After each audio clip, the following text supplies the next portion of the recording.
유마경 75번째 시간입니다. 저희가 지금 유마경 제3권 문질품 이 유마일의 치유법 지금 하고 있습니다. 지난 시간에 이어서 아마 제가 유마일의 치유법 이거 하면서 얘기했을 것 같은데, 어쨌든 우리 마음 공부에서 치유다 그러면은 이 분별심을 때려 부수는 걸 치유라고 하는데, 뭔가를 이렇게 뭐 주고 뭐 또는 뭐 위로를 하고 이제 이런 게 아니고 분별심을 때려 부수는 치유인데, 우리 이 불법에서는 분별심을 때려 부수는 이제 유일한 약이 뭐냐면은 이 불이중도예요. 근데 이 불이중도라고 하는 거는 뭐가 없어요. 그래서 참 희한한 거예요, 이게. 불이중도가 뭐냐? 뭐가 없어요. 뭐라고 할 게 아무것도 없어. 뭐다 하면은 그건 불이중도가 아니야. 뭐다 하는 순간 뭐다 이러면 여기에 이렇게 딱 머물게 되잖아. 이 머문다는 말은 다른 식으로 얘기하면 한쪽으로 치우친 겁니다. 우리가 옳다 그럴 때는 옳다라고 하는 순간 이미 한쪽으로 치우친 거예요. 그러니까 우리 세간에서는 그름을 취하지 않고 옳음을 취하는 삶을 살으라고 그러거든요. 세간에서는. 그러니까 옳다 그러면 좋아요. 내가 그름에 발딛고 있지 않고 그름 속에 있지 않기 때문에 좋습니다. 그러니까 예를 들면 옳음이라고 하는 것도 물론 이제 옳고 그름을 한자로는 시비라고 그러죠. 시비. 우리한테 이 시비심이라고 하는 게 엄청 강하거든, 분별심은. 그걸 이제 공자는 우리 본성 중에 하나라고 이제 지칭하고 있는 이 의예요. 의. 시비지심. 강합니다. 그러니까 우리가 남에 대해서도 다른 사람에 대해서도 저 사람은 이러고 저러고 뭐 그런 걸 뒷담화라고 그러는데, 평가죠. 그 평가하기를 좋아합니다. 왜 그러는지는 몰라요, 저는. 오죽했으면 그거를 이 공자가 인간의 본성 중에 하나로 얘기했겠습니까? 근데 그거보다 이 옳다 그르다보다, 옳다 그르다 하는 것은 모르겠어요. 뭐 저는 모르겠지만 하여튼 뭔가 이 사람의 어떤 이 성품이라든지 성향에 따라서 이 정의감이 좀 이렇게 있는 사람들은 옳고 그름이라고 하는 게 아마 이 자기 삶의 큰 이 기준이고 틀이고 어떤 목표 같은 게 될 거예요. 저 같은 사람. 저는 그렇게 살았으니까. 그게 뭐를 이길 수 있냐면은 이 옳고 그름이라고 하는 이 기준이 어떤 이 경제적인 삶까지도 이겨버려요. 그 정의감이 큰 사람들은. 참 희한한 거예요. 근데 어떤 사람한테는 손해냐 이익이냐라고 하는 이 기준이 더 큰 사람도 있을 거잖아요. 손해냐 이익이냐라는 기준이 더 큰 사람은 옳고 그름이라고 하는 이 틀이 그 사람한테는 그렇게 크지 않은 겁니다. 근데 알고 보면 어떤 게 정답이냐 그런 건 없어요. 자기가 가지고 있는 이 기준, 틀이, 기준이 뭐냐, 어떤 것을 더 어떤 핵심 가치로 여기느냐, 이 차이밖에 없어. 근데 이제 보통 분별하는 입장에서는 이 자기가 옳다고 여기는 그거를 최고라고 이제 여기죠. 그렇지 않은 거, 옳지 않음이라고 하는 거. 그러니까 세간에서는 그런 걸 중요하게 여기기 때문에 내가 옳음에 발딛고 있는 것을 다행으로 여겨요. 그 옳지 않음에 발디뎠다 그러면은 이게 뭔가 내가 제대로 사는 건가, 이렇게 살아서 무슨 의미가 있고 가치가 있네 이러는 거거든. 근데 마음 공부는 그렇지가 않아요. 아무리 뭐 정의감이 있고 옳음이라고 하는 가치가 커서 옳음 속에 발딛고 있다 하더라도 집착이라고 그럽니다. 그거를 한쪽에 치우쳐 있기 때문에 그걸 집착이라고 그래요. 그건 불의 중도가 아니에요. 우리가 얘기하는 이 세계 실상이거나 불의 중도가 아닙니다. 근데 우리 분별을 깨 부수는 이 불법에서 유일한 무기는 불의 중도거든. 근데 이 불의 중도는 옳음도 아니고 그름도 아니야. 손해도 아니고 이익도 아니고. 깨달음도 아니고 어리석음도 아니고 부처도 아니고 중생도 아니에요. 희한하게도 그래요. 희한하게도. 그러니까 제가 세간 얘기를 자꾸 하는 거예요. 세간에는 뭔가 이 어려움이나 힘겨움을 헤쳐나가고 깨부수면서 전진할 수 있는 이 무기를 필요로 하는 겁니다. 그러니까 이 무기를 의지하게 되는 거예요. 그게 돈이다 그러면 돈, 권력이다 그러면 권력, 사람이다 그러면 사람, 또는 정의감이다 그러면 정의감. 그걸 집착이라고 그러는 거예요. 근데 이 불법은 의지할 법이 없어요. 이 불의중도라고 하는 이 무기가 이게 무기다 하는 무기가 없어요. 그래서 불법에서는 무슨 말을 쓰느냐? 지혜라는 말을 쓰는 겁니다. 뭐가 없는데 그 때가 되면 저절로 지혜가 발동이 된다고 그래요. 지혜라는 말을 그래서 쓰는 거예요. 그래서 이 불법이라고 하고 이 불의중도의 이 한 측면, 다른 측면을 이 지혜라고 해가지고 문수보살을 얘기하잖아요. 참 희한한 거예요. 그러니까 우리 생각으로는 이해가 안 되는 겁니다. 아니 쉽게 말해서 그냥 속에 가진 것도 없고 뭐 무기도 없어. 그냥 그걸 이제 텅 비어 있다고 그러거든. 그렇다고 뭐 세속의 삶에서 합리적이고 상식적인 사고를 안 하냐? 합리적인 사고 하죠.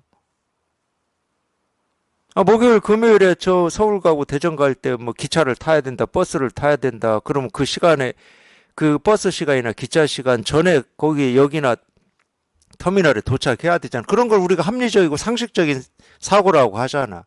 그런 사고를 못하면 제가 서울 대전 법회 어떻게 다니겠습니까? 오늘도 여기 못 왔어요. 시간 못 맞춰서 못 와. 합리적인 사고를 해요. 이런 상식적인 사고를 한다고. 세간을 살 때는 당연히 그런 거죠. 근데 그거는 우리한테 뭐 삶의 번뇌가 되지는 않잖아요. 차시간 맞춰서 타고 뭐 광주 가고 서울 가고 대전 가는 게 무슨 번뇌를 줍니까?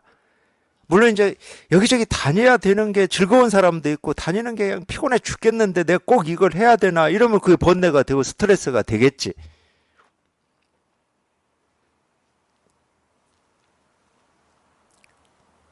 근데 뭐 시간 맞춰서 뭐 차 타고 그거는 번뇌가 안 돼요.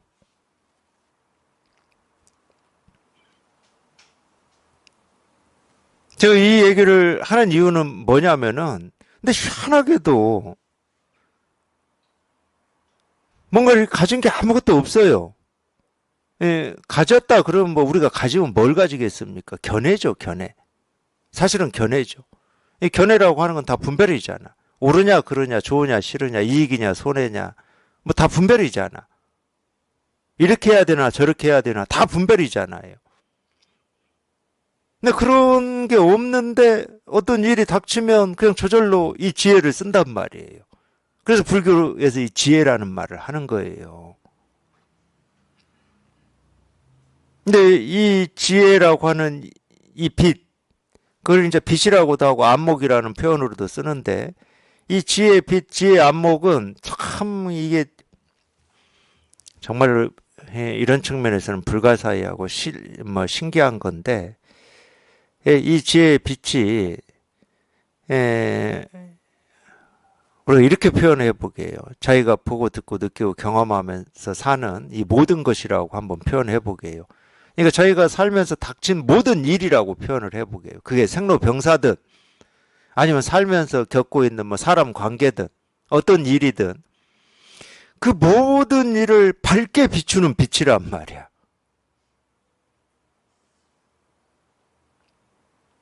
그러니까 마음에서는 미리 어떤 일이 닥칠까 봐서 불안해하고 경계하고 두려워하는 것도 없고 이미 지나간 일에 대해서 이래야 되니 저래야 되니 하면서 그걸 소환해 가지고 뭐 후회하고 뭐 이런 일도 없는 거예요. 자기가 경험하는 모든 일을 다 밝게 이렇게 비추는 빛이기 때문에 이 빛을 마음 공부하는 사람이나 안 하는 사람이나 깨달은 사람이나 못 깨달은 사람이나 누구나 다 가지고 있습니다. 그게 참 신기한 거예요, 이게. 네, 공부의 뜻을 두셨다 그러면은 그게 경험이 될 때까지는 한번 해보십시오. 그게 경험이 될 때까지는, 자기가 직접 그걸 경험할 때까지는. 원래 있는 거예요, 이게. 누구한테나 다.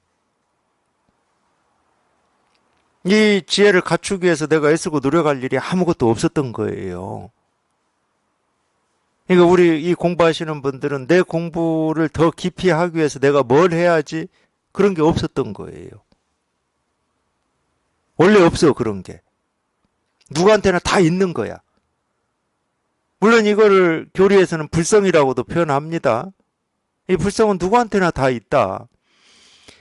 그러니까 이걸 경험을 해보면은 억울하지.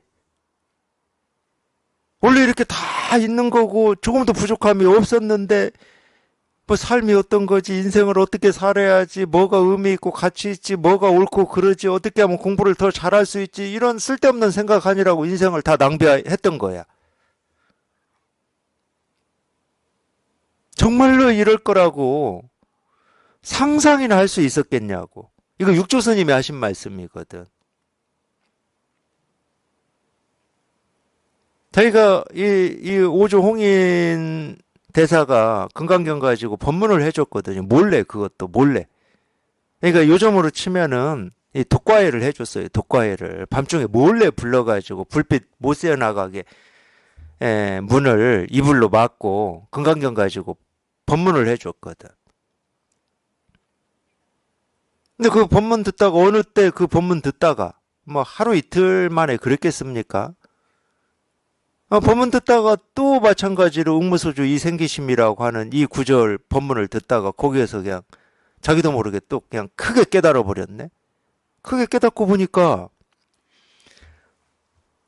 그 육조 해능이라는 이 사람은 이미 오조를 찾아오기 전에 이거를 체험하고 찾아왔어요. 더 깊이 공부하려고. 근데 어쨌든 이 남방에서 왔고 어쩌고 뭐 이런 게 있어가지고 거기 오존 문화의 이 스님들하고 똑같이 뭐 출가를 해서 같이 승복 입고 공부를 할 수 있는 처지가 아니었어요. 그러니까 참 그런 편견이라든지 그런 우리의 세상의 어떤 이 기준 잣대라고 하는 견해 있잖아요. 참 그게 이 사람을 옥죄요. 중국에서는 이 남쪽이나 서쪽이나 동쪽 자기들 이 중앙으로 봤을 때 이 동서남북에서 살고 있는 사람들 다 오랑캐라고 그랬잖아요. 우리 뭐 역사에서 배웠잖아요. 그러니까 우리가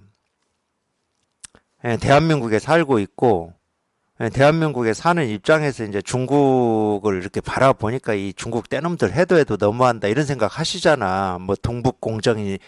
근데 중국 사람 입장에서 볼 때는요, 우리 한반도라고 하는 대한민국은 자기 속국이야. 역사적으로 늘 속국이야. 그 사람들 입장에서 봤을 때는 그게 당연해, 제가 볼 때는. 근데 이런 게 이 불교 역사에서도 나와요. 불교 역사에서도. 선사들이 이렇게 가르친 가르침에도 이 신라라는 말이 자주 나오거든, 신라. 그러면 신라라는 말을 어떤 때 쓰냐 하면 좋을 때 쓰는 게 아니야.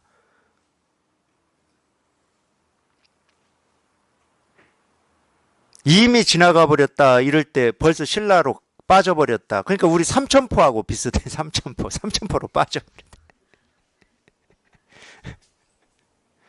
이미 두 번째 세 번째 떨어져 버렸다 이럴 때 신라라는 말을 많이 쓰더라고.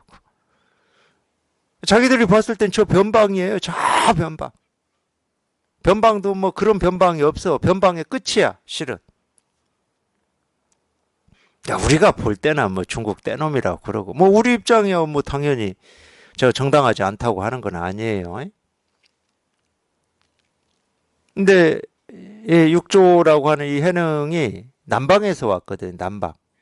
그러니까 남방 오랑캐라고 그랬어요. 출가도 안 시켜. 저기 어디 방앗간 가서 방 하나 찌고 있으라고 그랬잖아요. 근데 이제 오조 홍이는 육조가 찾아와가지고 이렇게 왜 왔냐, 어디서 왔냐, 뭐 이렇게 대화했을 때 이미 저놈이 이걸 체험을 한 놈이구나 하고 알고 있었더라고. 그 내용을 쭉 육조단경이라고 하는 걸 읽어보면은. 근데 거기에 모인 이 스님들이 저 남방 오랑캐야. 그냥 저놈하고는. 예, 쉽게 말해서 뭐 같은 스님 옷을 입고 스님으로 산다. 이게 용납이 안 되는 거야. 그래서 몰래 이제 방아 찢는데 보내놓고 몰래 찾아가서 예, 삼경에 예, 자기 방으로 찾아오라고 하죠. 그러니까 이게 출가해서 이렇게 공부를 한다고 하면은 참 이 공부라고 하는 이게 예, 모든 것에 좀 어떤 이 기준이 되고 틀이 되면은 예, 문제가 안 생길 텐데 예, 그것도 이제 뭐 예, 바람일 수는 있지만 그게 되겠습니까? 우리가 평생을 세속에서 살아왔는데 그러니까 뭐 같이 공부한다고 이렇게 예, 모여서 이렇게 공부하더라도 이 세속적인 기준과 틀 때문에 이 관계의 어떤 갈등이라든지 이런 게 생길 수밖에 없는 거예요. 그러니까 그 지금 육조 스님을 차별한 지금 그 스님들 우리가 욕할 때가 아니라니까. 예, 우리가 세속에서 오랫동안 살아왔기 때문에 어쩔 수 없는 면이에요, 그거는. 근데 그거를 이렇게 이 공부하는 속에서 그 틀을 녹이겠다. 이제 이런 마음이 있어야 되는 거지. 그래야 우리가 공부를 할 수 있는 거지. 예, 거기서 자기 틀을 내세운다든가 주장을 한다든가 뭐, 예, 저 사람은 뭐 저래 이래 이렇게 판단을 하는 거는, 예, 예, 자기 공부의 손해예요, 그거는. 공부하러 왔는데, 내가 가지고 있는 모든 틀과 기준을 이 용광로에서 다 녹여버려야 되겠다. 그런 뜻으로 왔는데, 예, 세속의 버릇을 앞장 세우면 안 되겠죠.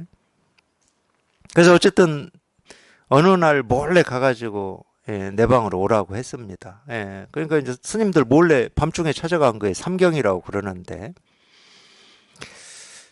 예, 불빛 안 세워놓게 막아놓고 이제 법문을 해줬어요. 이게 이제 오조 입장에서 봤을 때 이 해능이 이 법을 감당할 만한 그릇이다라고 이런 판단이 좀 있었나 보죠. 그러지 않고서는 그렇게 하기가 쉽지 않아요.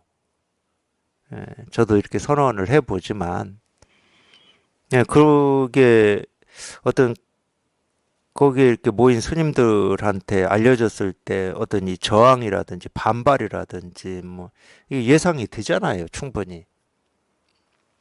근데 나중에 5조로 6조로 인가를 하고 6조라는 이 증표 그게 이제 이 바로와 가사인데 이 선에서는 그게 굉장히 중요합니다. 내 선에서는 중요하냐면 또 이야기가 엉뚱한 대로 흘러갔는데 이제 좀 우리가 이 불교라고 하는 거를 한번 역사적으로 한번 조금만 제가 얘기를 좀 해보면 이 석가모니 부처님이 계실 때는 이 석가모니 부처님 자체가 스승이었기 때문에 다른 걸 필요로 할 수가 없습니다.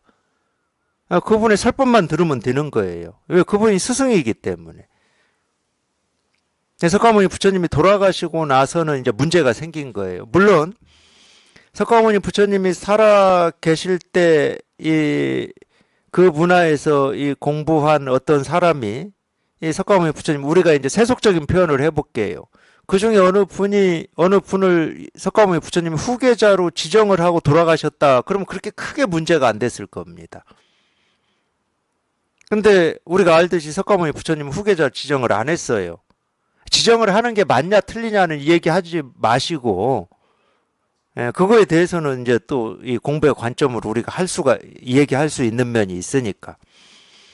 근데 어쨌든 이 불교 역사를 보면 그 스승이라고 하는 이 세존이 돌아가셔 버렸어요. 그러니까 이 불법을 또 이렇게 가르치고 전할 어떤 이 사람이 없는 입장에 돼버린 거예요. 그러면은 이 승단이라고 하는 건 흩어지게 돼 있습니다. 그럴 수밖에 없잖아요. 그래서 이제 부처님 가까이에서 오랫동안 공부한 이 제자들이 당연히 그럼 생전에 우리 스승님의 이 가르침을 결집을 하자, 결집을. 어떤 때 어떤 가르침을 펼치셨는지, 어떤 때입니다. 우리는 이분의 이 가르침 말씀만 주요하게 보는데, 이런 때 이 가르침이고 저런 때 저 가르침이거든. 이걸 결집을 했어요.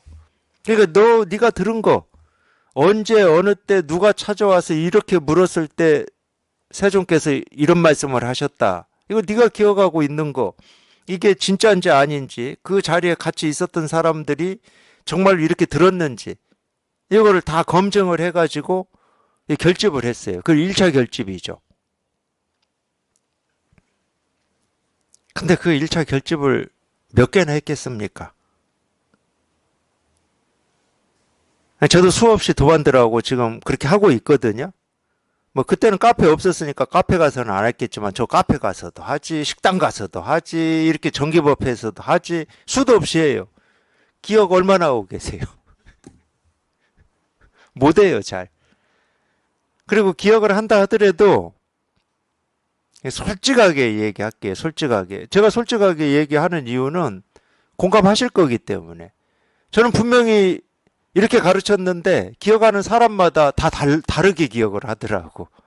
제가 이번에 대전 서울 가서도 그랬어요. 다 다르게 들었더라고. 신기하게도.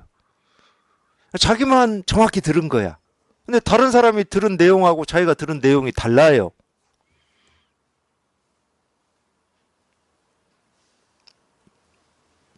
그러니까 말이라고 하는 거는 한 사람만 건너버리면 이 본질이 달라져 버릴 수도 있어요.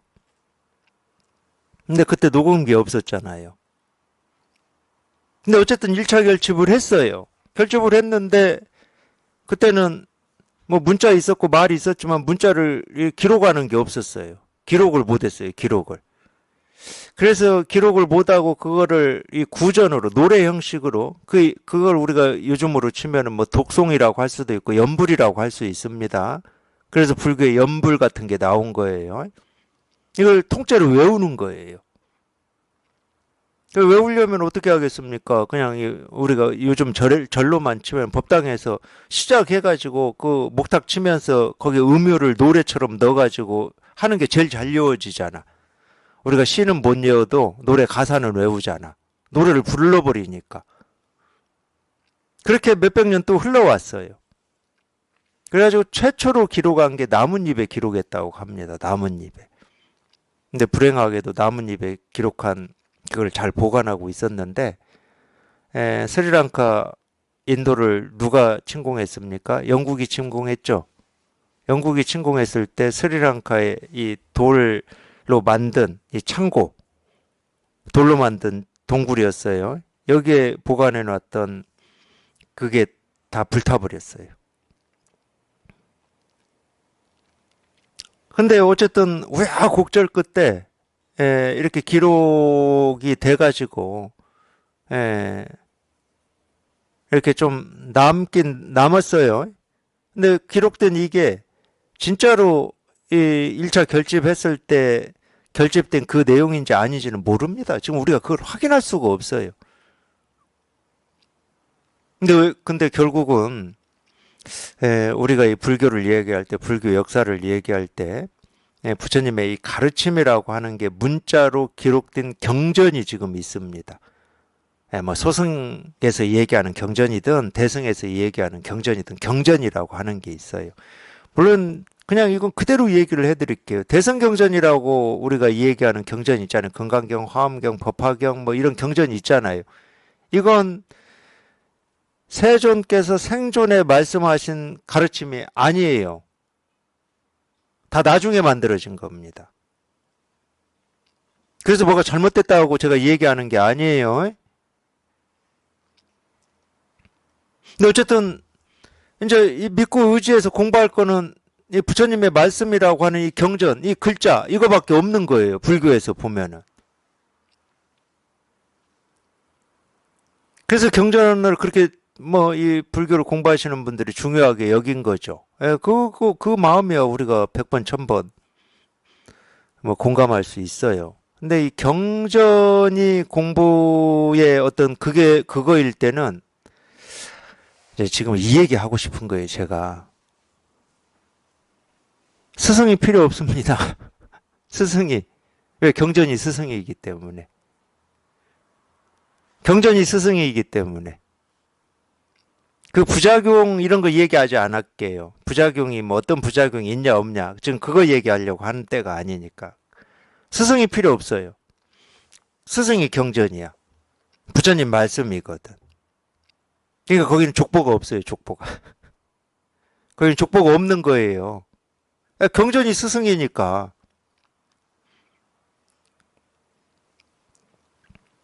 근데 뭐 그런 식으로 흘러왔겠죠. 그런 식으로 흘러오다가 이제 이 선이라고 하는 가르침이 이제 우리가 이 선의 가르침이라고 하는 게 역사 속에서 최초로 나타난 게 이제 육조 단경이에요. 육조 해능.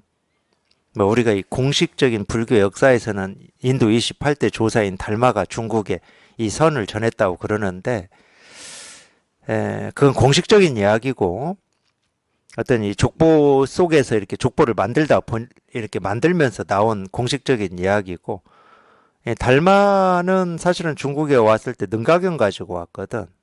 대승경전이라고 하는 능가경. 그래서 이제 달마부터 오조 홍인까지를 능가종이라고 그래요.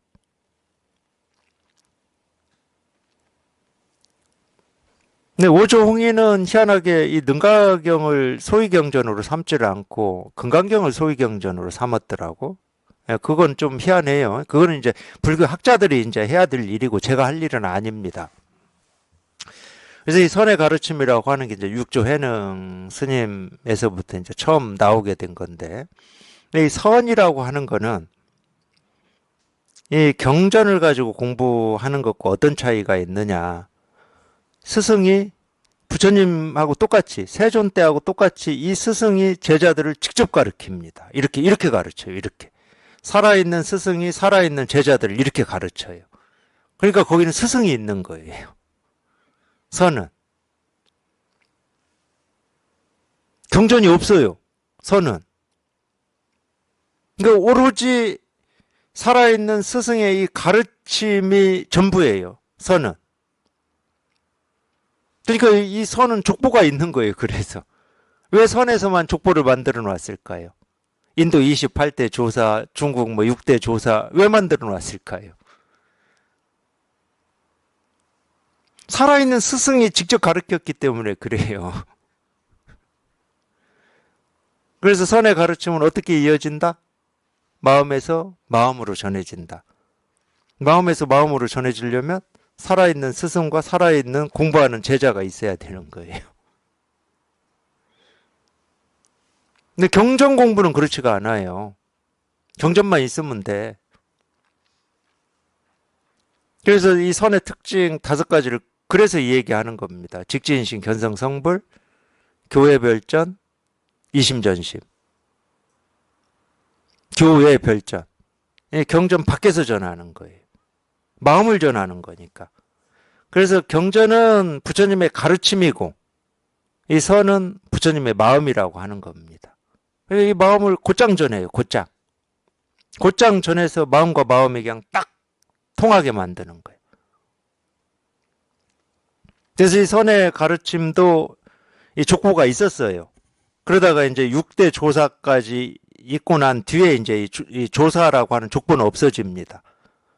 육조 스님이 없애라고 그랬어요. 내 이후에는 이 조사 제도를 없애라. 이게 이 다툼의 어떤 이 실마리가 된다. 근데 그렇게 할 수 있었던 거는 이 선 때문에 그래, 선 때문에. 왜 그렇게 할 수 있냐? 살아있는 이 스승이 이 마음을 직접 전해버리기 때문에. 그래서 그때부터는 선사라는 표현을 씁니다. 이 마음을 직접 전해버려요. 직지인심. 조사라고 하는 어떤 제도, 틀, 타이틀 이런 게 필요 없어. 마음을 전하는 거지 조사를 전하는 게 아니니까.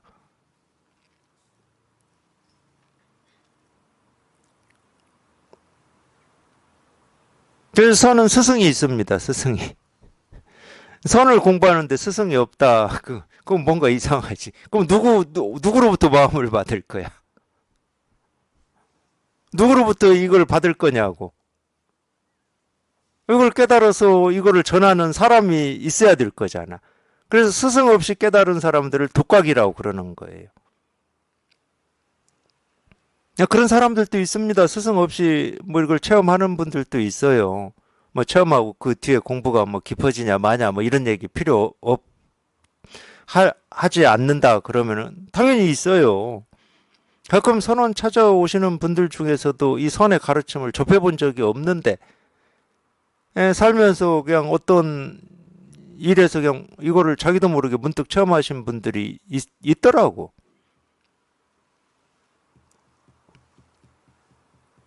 네, 뭐 아시겠지만 우리가 분별에서 벗어나는 이 체험이 이 공부의 끝이 아니고 전부가 아니다. 이 체험은 이제 이 공부의 시작일 뿐이야. 이 체험했다고 해서 이 우리가 이 선의 이 마음이라고 하는 이 마음이 자기한테 이 마음과 마음이 이렇게 완전히 통할 수 있냐? 아닙니다. 절대 그렇지가 않아요. 체험했다 하더라도 지금까지 이 분별망상해온 이 세월이 너무 길기 때문에 분별망상이 그냥 가득한 거예요. 이제 체험을 했으면 이제 그때부터 분별망상하던 그 습관, 그걸 용광로에서 다 녹여야 됩니다. 불순물을 다 녹여야 돼. 다 태워야 돼. 다 태워서 그냥 오롯하게 그냥 이 마음 하나만 이렇게 분명해야 마음과 마음, 이심 전심이 딱 되는 거예요. 그건 느낍니다. 이걸 가르치는 스승도 느껴요. 그걸 어떻게 모를 수가 있겠어요. 그러니까 전해지는 거지. 그냥 마음과 마음에서 전한다, 뭐 그냥 말로 생각으로 그렇게 끝나겠습니까? 정말로 이 마음 하나에 그냥 오롯이 이렇게 딱 그냥 서로 통했구나. 이걸 당연히 느끼는 거지.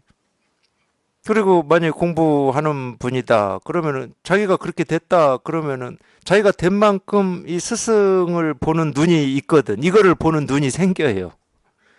그러니까 배우는 사람은 또 마음과 마음이 딱 통했다 이걸 스스로 느끼는 거지. 느낄 수밖에 없다니까. 그래서 이심전심이라는 말이 그냥 우리가 생각으로 머리로 하는 그냥 이 말이 아니에요. 실제로 그런 일이 일어나는 거지, 실제로. 그러니까 선의 가르침이 이렇게 이어질 수가 있는 거잖아요.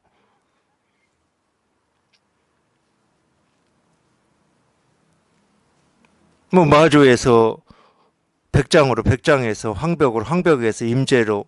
이게 우리가 그냥 족보로만 보면 안 됩니다. 세간에 뭐 저희 집 같으면은 뭐 시조가 신순겸이고 뭐 거기는 마음은 안 이어진다니까. 마음은 거기 무슨 마음이 이어집니까? 그 마음이 이어졌다 그러면 저도 어떤 왕을 위해서 제 목숨을 지금 바쳐야 돼요. 신순겸 장군처럼. 그러니까 세간의 족보는 마음이 이어지는 게 아니에요. 출세간의 족보가 마음이 이어지는 겁니다. 오로지 이심전심이 족보니까 출세간에서는 우리 선에서는.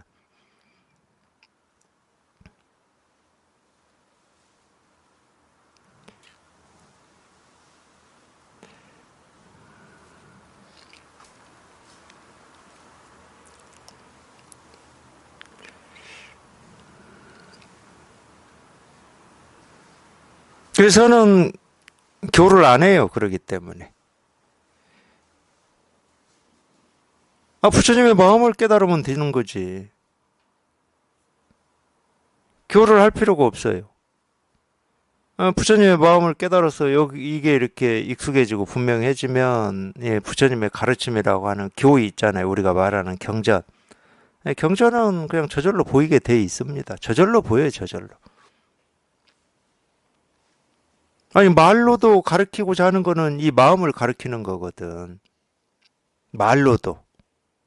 문자로도 가르치는 건 이 마음을 가르치려고 온갖 말을 하고 있는 거거든. 그러니까 이제 저희가 여기에 통해서 이게 분명해져 보면은 이 세존께서 하셨다는 나는 한마디도 한 적이 없다. 말을 한 게 아니죠. 말할 수 없는 이 마음을 계속 말로 전하고 있었던 거지. 말이 아닌 이 마음을 말로 전하고 있었어요. 이게 스스로 분명해지실 거거든. 뭐 꽃을 들든 발을 씻고 앉든 뭐 설법을 한다고 뭐 이런 말씀 저런 말씀을 하시든 그 말 행동 하나하나로 그냥 이 말이 아니고 모습이 아닌 이 마음 하나 전하는 거 말고는 없거든요.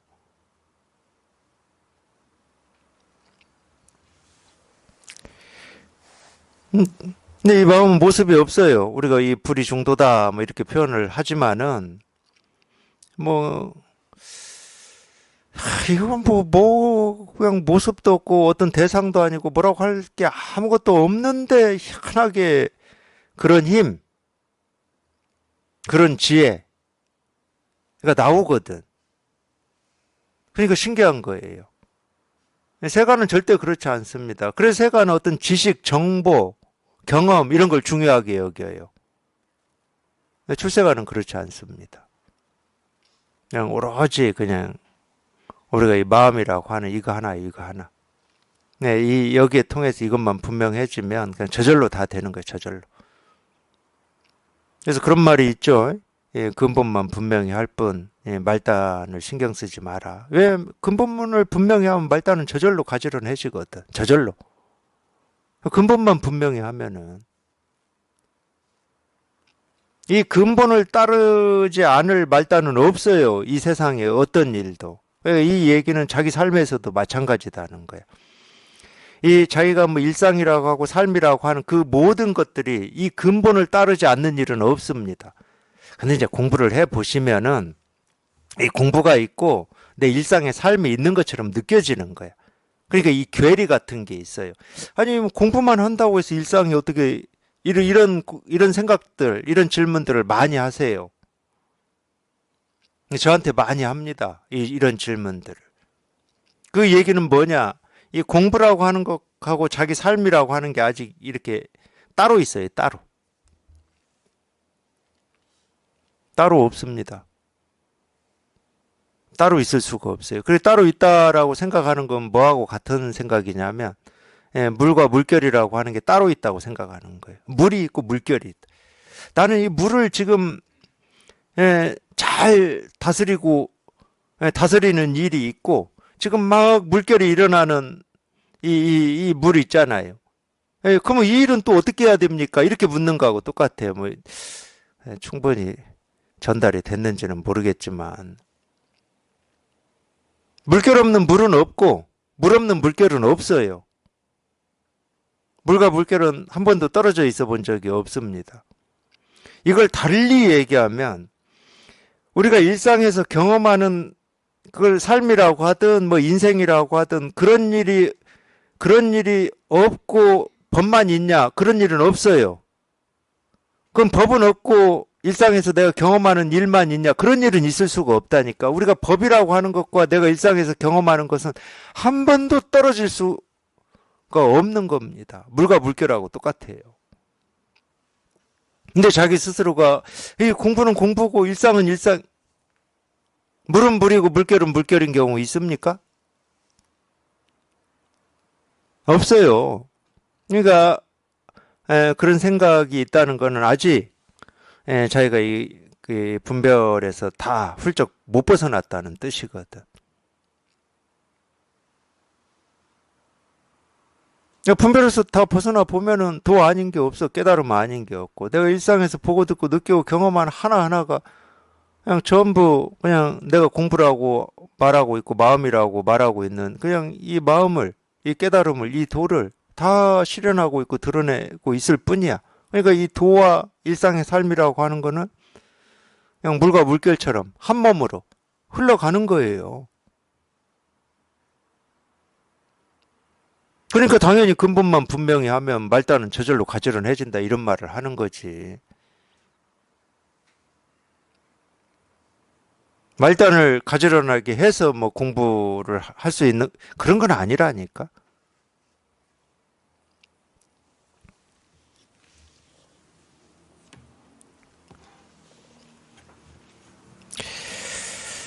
뭐 그래도 뭐 또 세간의 삶은 있는 거 아닙니까? 뭐 이렇게 얘기할 수 있을 건데 제가 삶이 없다고 한 적이 없어요.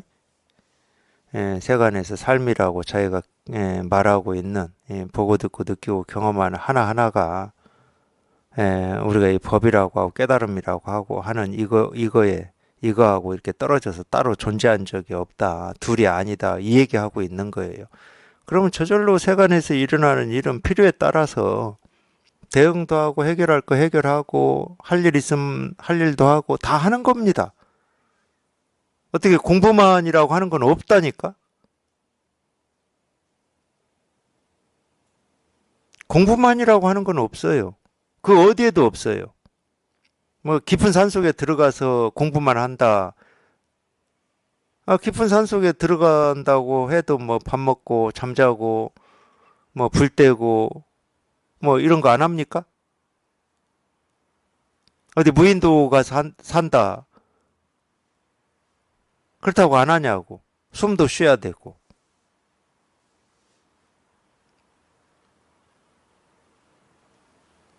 그러니까 공부만도 없고 세간의 삶이다라고 하는 이것만도 없는 거라니까.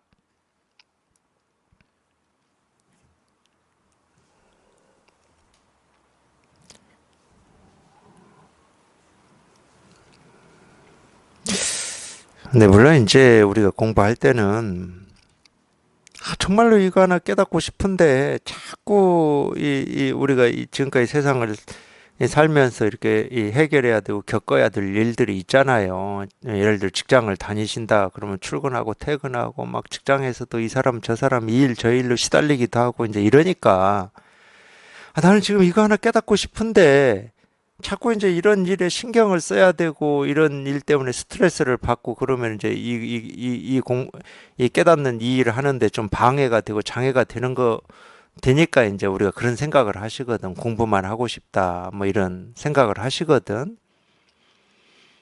충분히 그런 생각할 수 있죠. 그리고 이제 저희가 이 분별에서 벗어나는 이렇게 체험을 하고나 보면은 저는 그랬는데, 예, 비로소 이제 그렇게 알아듣고 싶고 깨닫고 싶었던 거를 이제 이 체험을 했잖아요. 그러면 이 공부라고 우리가 이름 부르고 있는 이쪽에 관심이 더 갑니다. 그전에는 못 알아들어도 관심이 갔는데 이제는 알아들으니까 막 더 가요. 그리고 뭔가는 막 처음 하고 1, 2년 안에 이런저런 경험들을 많이 하거든. 자기가 상상도 못했던 경험, 분별이 안 되는 이런 경험들을 해요. 그러니까 이 공부가 좀 재밌다라고 할 수 있는 뭐 이런 면이 좀 있습니다. 뭐 그 뒤에는 안 한다 이런 말이 아니고 체험하고 초기에 한 1, 2년 안에 그런 거를 이렇게 많이 하는 경향이 있어요. 물론 이제 반대인 경우도 있어요. 체험하고 어떤 일상에 더 힘든 거를 이렇게 경험하는 경우도 있죠. 근데 어쨌든 이제 이 공부가 이제 더 재밌어지니까 뭐 가족이라든지 뭐 또는 인간관계라든지 이런 게 저는 귀찮더라고. 뭐 만나봐야 맨날 뭐 세상 돌아가는 얘기나 하고 뭐 이러니까 그 시간이 굉장히 무의미하고 그냥 쓸데없는 시간처럼 이렇게 느껴져요. 제가. 그래서 그런 자리에 이렇게 같이 있으면서 시간을 이렇게 쓸데없이 보냈다는 게 그냥 무즉 저 자신한테 막 화가 나더라고. 그러니까 공부만 해야 되겠다 이런 생각들을 이렇게 하게 되더라고. 저는 가족도 그랬어요, 가족도. 뭐, 제 부모 형제가 아니고, 저하고 이렇게 사는 뭐, 이렇게, 가족도 그랬어요. 뭔가 이 가족을 위해서 뭔가를 이렇게 좀 해야 되고, 뭐, 이러는 게, 예, 어떤 족쇄 같은 느낌이 들더라고요. 난 지금 공부해야 되는데, 뭐, 이런 느낌이 들었어요.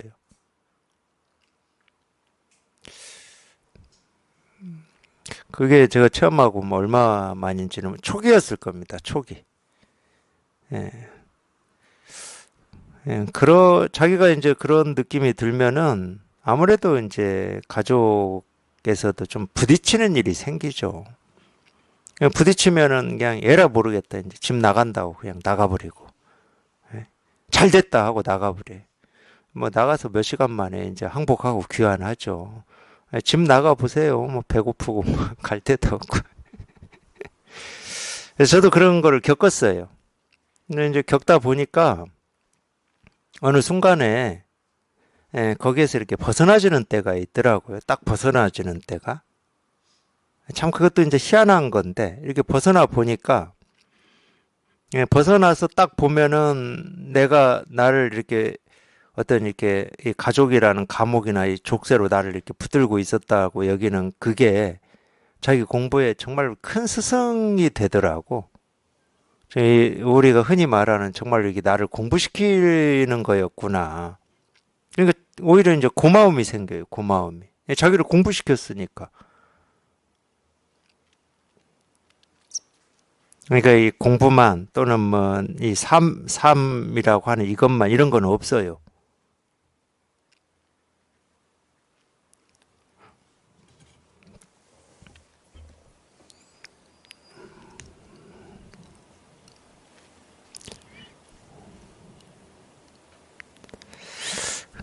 유마경 해야 되는데 유마경은 지금 하나도 안 하고. 유마일의 치유법.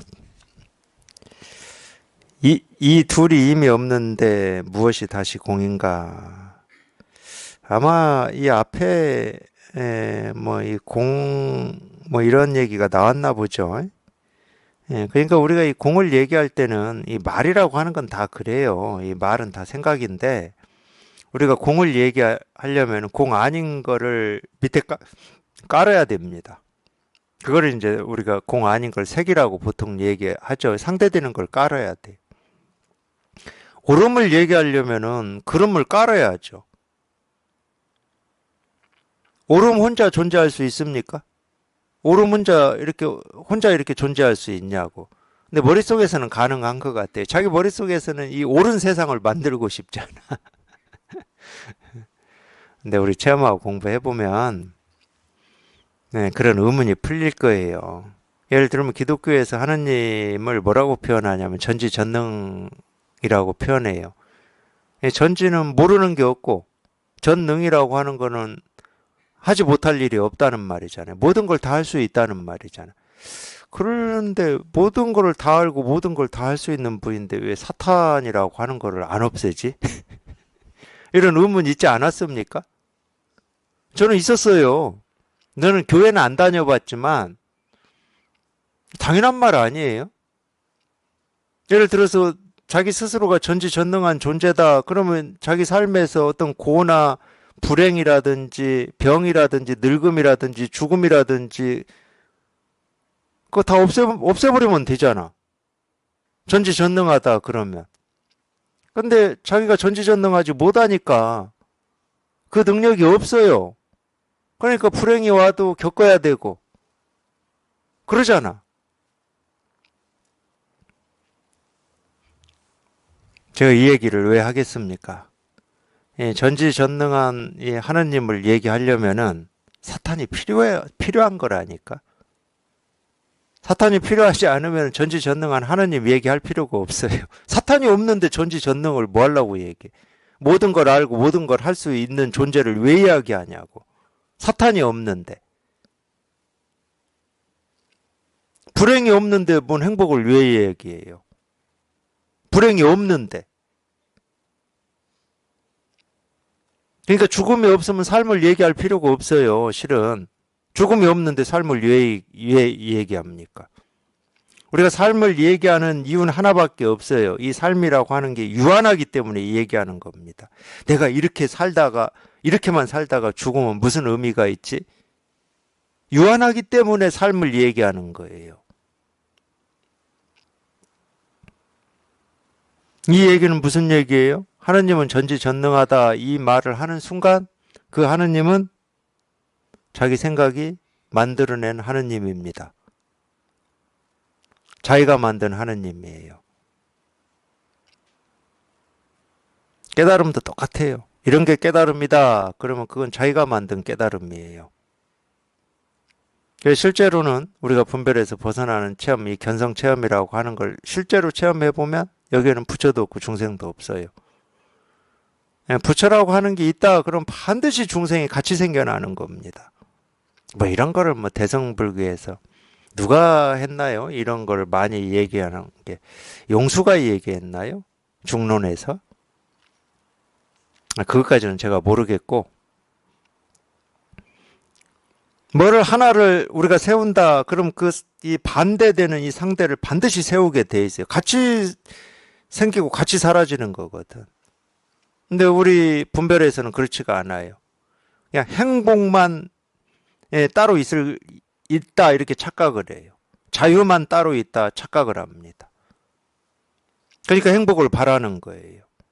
자유를 바라고 부를 바라고 명예를 바라고. 그래서 그런 착각이 가능한 겁니다. 근데 그런 일은 없어요.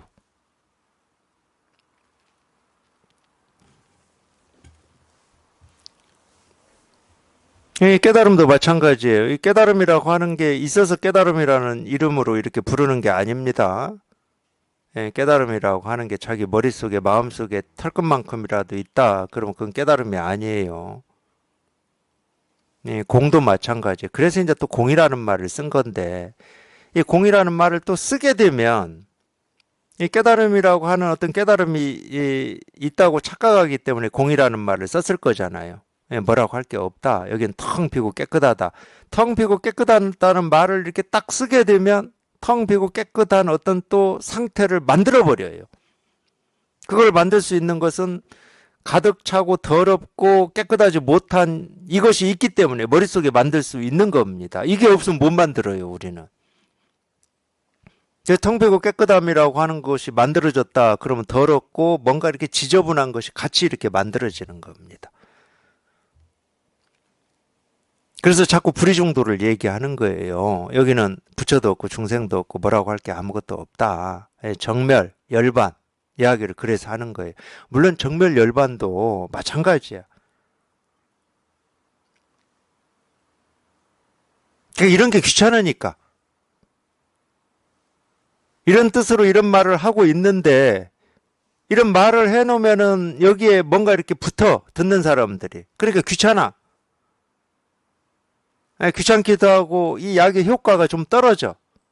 그래서 선이 나온 거라니까요. 야, 그 말 다 집어치워. 이거 말로 하니까 이거 자꾸 이게 오해나 생기고 부작용만 많아져. 그 약효가 빠르질 못해. 먹어서 그냥 이 약효가 발휘가 돼야 되는데 먹질 않고 자꾸 머리로 올려. 그러니까 집어치워. 불임 문자. 그냥 곧장 가르치자. 마음을 이렇게 곧장 가르치자. 도가 뭡니까? 이겁니다. 도가 뭡니까? 오, 컵이지. 밥은 먹었느냐? 설거지나 해라.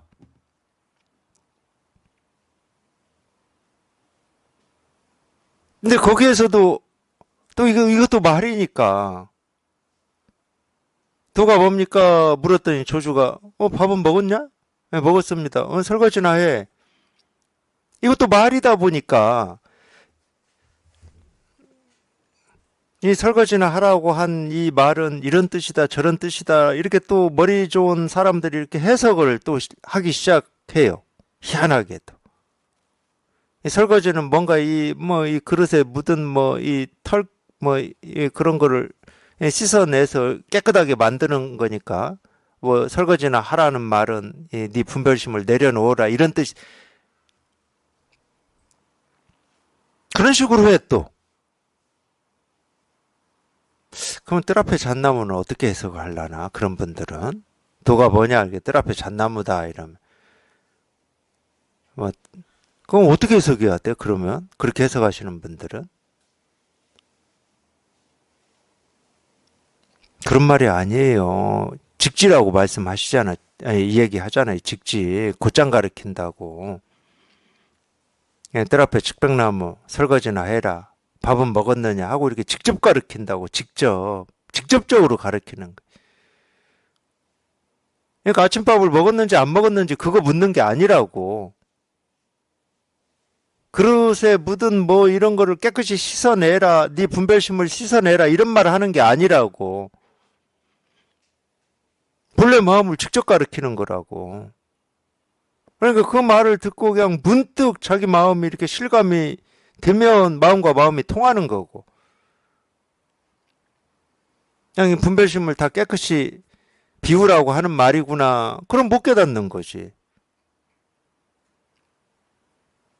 분별심을 비우라고 하는구나. 그럼 벌써 비우라고 하는구나라고 하는 어떤 이치, 생각, 도리 이런 게 있잖아.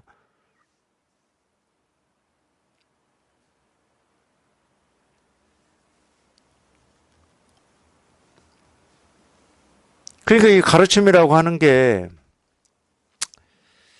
이 언어 문자를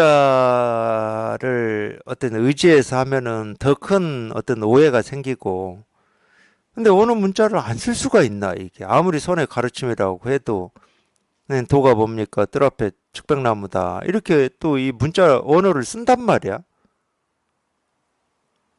안 쓴다 그러면 이제 아무 말도 안 해야 되는데, 아무 말도 안 하면 못 가르치잖아.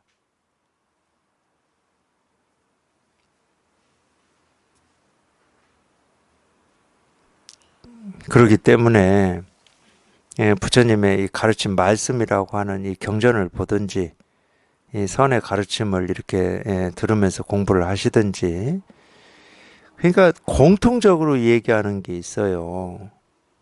그 말의 뜻을 따르지 마라. 뜰 앞에 측백나무라고 할 때는 뜰 앞에 서 있는 측백나무라고 하는 나무, 사물을 가르쳐 주려고 뜰 앞에 측백나무다 그러지는 않을 거잖아요. 근데 그 말의 뜻을 따르면은 측백나무라고 하는 이 말은 우리가 알고 있는 그 측백나무 있잖아요. 잣나무, 소나무. 그 알고 있는 그 소나무를 가리키는 거예요. 그걸 뜻이라고 그래. 그 소나무나 잣나무나 측백나무라는 나무를 가리키고자 측백나무라고 하고 있지는 않아요. 곧장 우리의 마음을 가리키고 있는 거지, 마음을 곧장 이렇게 가리키고 있는 거지. 도가 뭡니까? 이겁니다. 이럴 때는. 그냥 이거 하나 가리키는 거예요, 이거 하나. 근데 적어도 공인이 새긴 이런 말은 안 해요. 선에서. 도가 뭐냐? 이겁니다. 하고 이렇게는 해도 뭐 공인이 색이니 뭐 이런 말은 안 해. 이 공과 색 둘을 얘기하면 우리는 이 머릿속에서 공과 색의 이 관계라든지 연관이라든지 이거를 그냥 머릿속에 그려버리거든. 들으라고 색즉시공 공즉시색을 얘기하는 게 아닌데.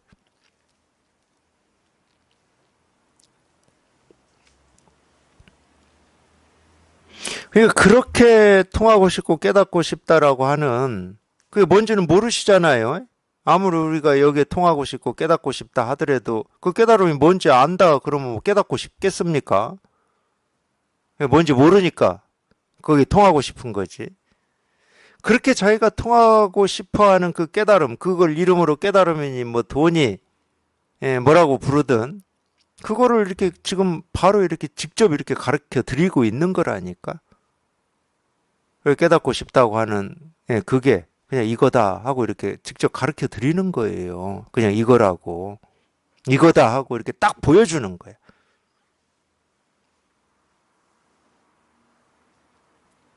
우리가 세간의 사물로 치면 컵이 뭔지 알고 싶어. 왜 알고 싶은지는 빼버리고. 컵이 뭔지 알고 싶어가지고 사방팔방을 돌아다니고 컵이 뭔지 알려면은 마음을 고요히 해서 그냥 뭔 수행을 하고 뭐 갈고 닦고 막 이렇게라도 하면서 컵이 뭔지 알고 싶어서 그 목마름을 가지고 방황을 했다고 쳐봐요. 근데 어디에 가면은 이 컵을 직접 가르쳐 준다는 거야. 그래서 왔어. 그래서 컵이 뭡니까? 하고 물으니까 이게 컵입니다. 하고 이렇게 가르쳐 줄 거 아니에요. 이렇게 가르쳐 줄 거 아니에요.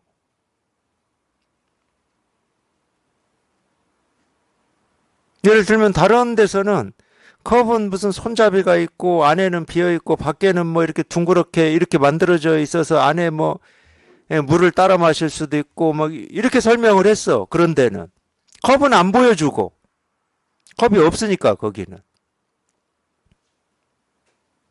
근데 컵을 직접 가르치는 데는 컵은 어떻게 생겼고 뭐 기능은 어떻고 이런 얘기 안 해. 컵이 뭡니까? 이게 컵이야. 이렇게 그냥 곧장 가르쳐 줘요. 이렇게 곧장. 이런 걸 우리가 언어 문자에 의지하지 않는다고 그러는 거예요. 이런 거를. 손잡이는 이렇게 생겼고, 뭐, 주둥이는 텅 비어 있고, 뭐 이런 말 안 해. 자기가 직접 딱 보면 확연해지는데 뭘 그런 말을 해줘. 컵이 뭡니까? 그냥 이겁니다. 하고 이렇게 딱 보여주면 되지. 그게 이거라고. 자기가 컵을 지금 알고 싶고 찾고 싶고 보고 싶잖아. 그때 이 컵을 이렇게 보여주는 거하고 똑같은 거라고요. 자기 깨달음이니 마음이니 뭐 돈이 부처니 이런 거 알고 싶으시잖아. 그런 걸 지금 찾고 계시잖아. 거기에 목말라 하고 계시잖아. 그걸 이렇게 바로 이렇게 딱 보여드리는 거예요. 이게 부처요, 이게 마음이요, 이게 도요, 이게 깨달음이요. 그냥 이거밖에 없다. 단 하나. 컵은 이렇게 사물이야. 어떤 대상이야.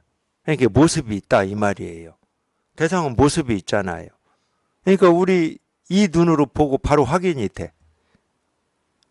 그래서 3살 먹은 어린아이든 뭐 80 먹은 노인이든 컵입니다. 그러면 눈이 있으니까 이 사물을 당연히 컵이구나. 저게 컵인가 보구나.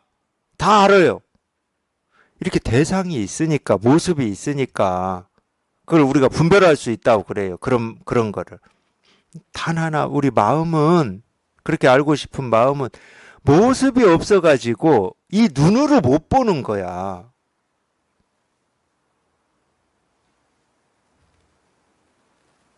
단 하나 차이가 그거예요. 눈으로 못 봐. 모습이 없어서. 그렇다고 이겁니다 할 때 지금 우리 마음을 안 가리키고 있고 마음을 안 드러내고 있냐? 이게 컵입니다 할 때처럼 안 드러내고 있냐? 드러내고 있어요. 이렇게 드러내고 있다고. 눈으로 못 볼 뿐이야.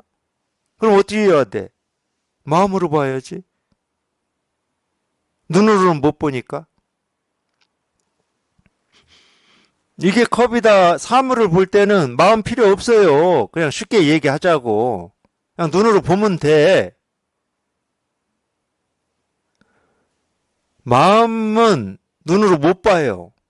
마음으로 봐야 돼. 마음으로 봐야 마음에 통하지. 그게 이심전심이야. 그러니까 눈으로 보려고 하지 말고 생각으로 보려고 하지 말고 마음으로 보면 돼. 그러면 통해. 무조건 통해. 마음으로 보시면 돼. 마음으로. 마음 공부하고 있잖아. 그럼 마음으로 보면 됩니다. 그러면 또 그 마음이 어떤 마음입니까? 이렇게 물으려나? 모두에게 있는 마음이에요. 그 마음이 어떤 마음입니까? 하는 그 마음이에요. 그 마음으로 보시면 돼.